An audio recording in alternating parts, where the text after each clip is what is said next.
Hi, mystery writers. Welcome to Write a Killer Mystery, where we talk about making a good mystery great.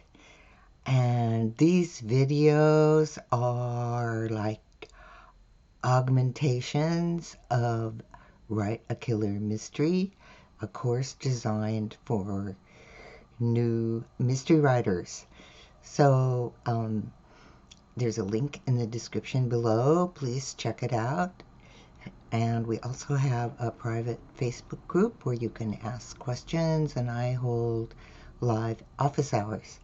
So if you're really into writing a mystery, Write a Killer Mystery can help. All right, today I want to talk about conflict in a traditional mystery because we're not writing thrillers. We're not writing action adventure where there's lots of physical conflict, fights, battles, those things. There may be something at the end of a traditional mystery, but the whole story itself is not filled with physical conflict. So, but on the other hand, conflict is the basis of keeping readers reading in a novel.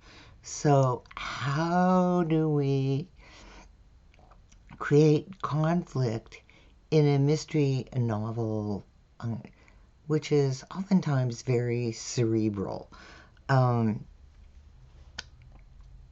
Conflict is the heart of storytelling, and good storytelling needs conflict, so we need it in our mystery novels. It builds surprise and creates tension, and for a reader, tension raises the question of what will happen next, which is what keeps them turning those pages. Conflict happens when your character wants something, their goal, and someone or something prevents them from reaching that goal. That is essentially the essence of conflict.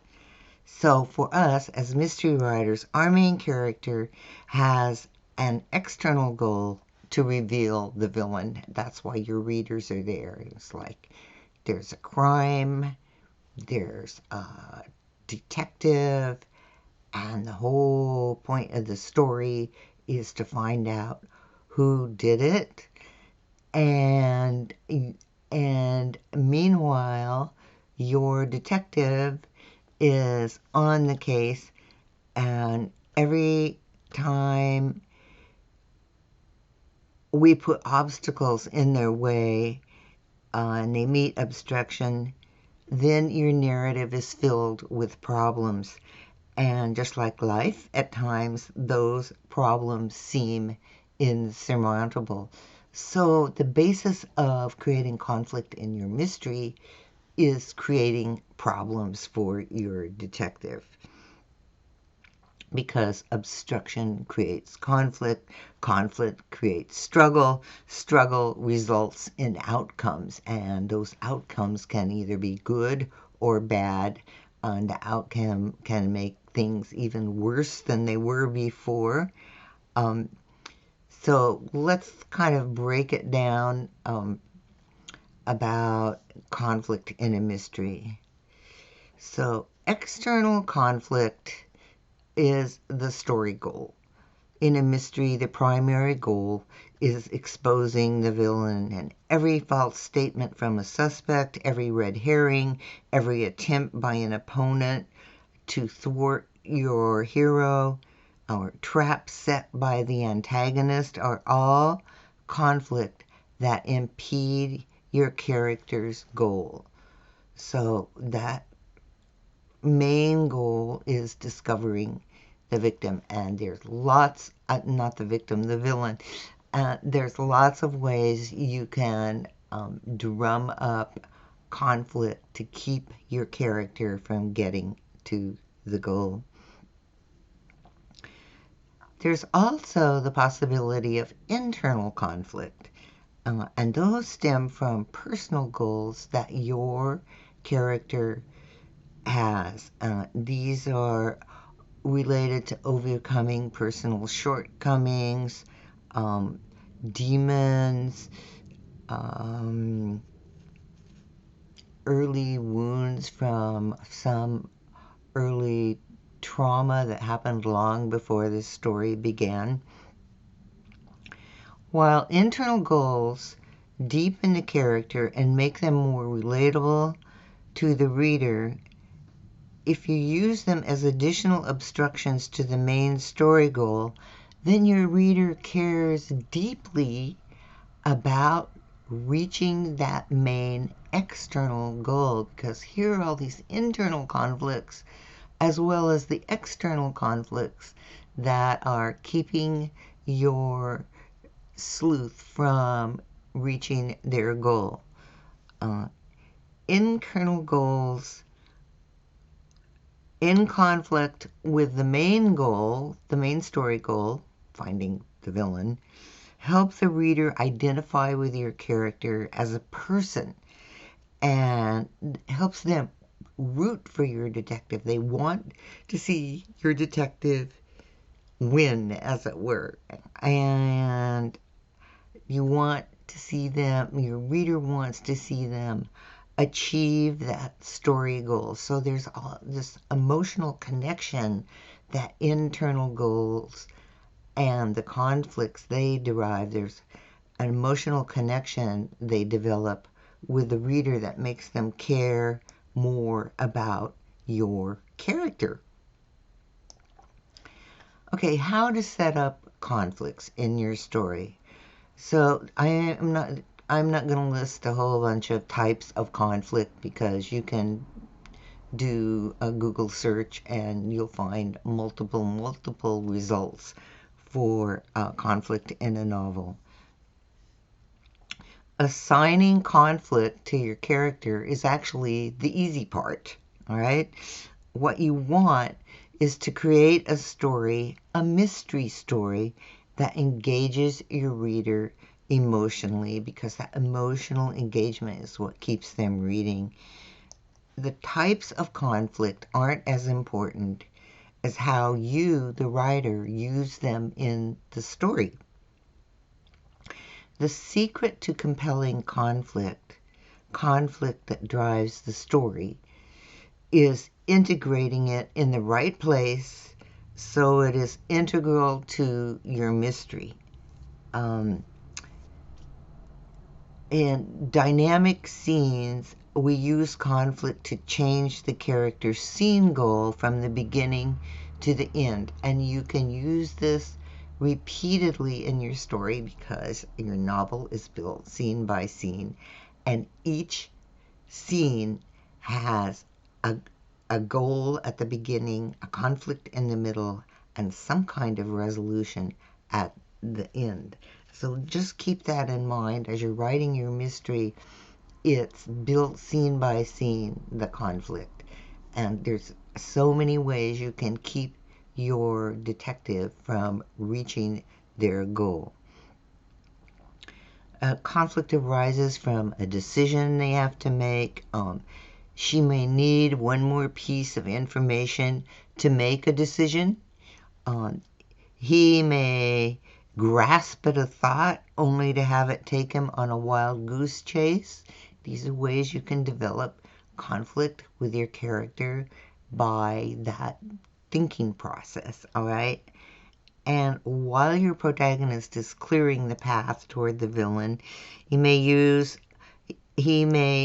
lose a friendship, question his place in society, or struggle trying to live up to his father's reputation. There's lots of ways that you can create conflict for your character that ties them emotionally to your reader. So inner goals may put your protagonist in direct conflict with the external goal, all right? So while they're trying to discover the villain, an inner conflict creates more conflict by keeping your sleuth from finding the villain. Um, there's just so many ways to play with a conflict. So you want to mix, match, and plan those conflicts in your story. To integrate conflict in your mystery, you need to mix the internal and the external and set them against each other in uneven matches and plan each scene to contain at least one conflict. And each new conflict compounds the difficulties for your sleuth. So start with a list of major internal and external goals. These are the goals that your protagonist wants to achieve, and all the conflict are going to be the ways that they keep from reaching both the internal and the external goals. It's so your list doesn't need to be long, all right? You don't need a long list of goals for your character. Actually, a long list is going to confuse your reader. But focus on 3 or 4 major internal and external goals, and then do your brainstorming with how these interfere with their search for the villain. Each time you confront your protagonist with an aspect of a conflict, internal or external, you stress the way it impedes their progress. So I hope I'm making myself clear. It isn't that your protagonist has lots of goals, because that makes the story unclear. It's that you develop different types of conflict that keep your protagonist from reaching their goals. Your mystery reader wants to root for your detective, and conflict is the bond that keeps your reader engaged in the story. That's why working with different aspects of conflict with 2 or 3 main goals intensifies the relationship with the reader. They already know what your character's goals are, and then every time there's an obstacle, they're like, oh, how is she going to solve this? Right? That's what you want in your reader. You want them to question how your protagonist is going to overcome this current conflict. So once again, too many goals will confuse your reader. So keep the main goal, finding the villain, and the other goals as subsets of that primary goal, finding the villain. You are showing your reader the difficulties your detective has in this story, all right? And then just a tip for those of you who are writing a series, you're going to have the same detective. Each story is going to have a different main external goal, right? It's a new crime, search for a new villain. That's a new search.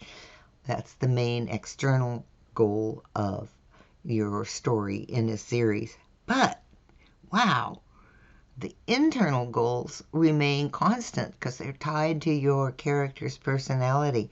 So you can use them over and over again in different ways in your series. All right. So choose and focus to plan your mystery conflicts. You'll master conflict if you keep these guidelines in mind. 1. Limit your character's goals to 2 or 3 external and internal goals. All right? You don't need a long list of goals. Limit those goals. Then put the goals in opposition to each other. So an internal goal may conflict with how your protagonist is going to pursue the external goal of finding the villain. And then, very importantly, to keep your reader going, you want to have a conflict in each scene. And as I said before, there's conflict for mysteries isn't big fight scenes, it isn't battle scenes, it isn't that. It's obstacles that your protagonist must overcome.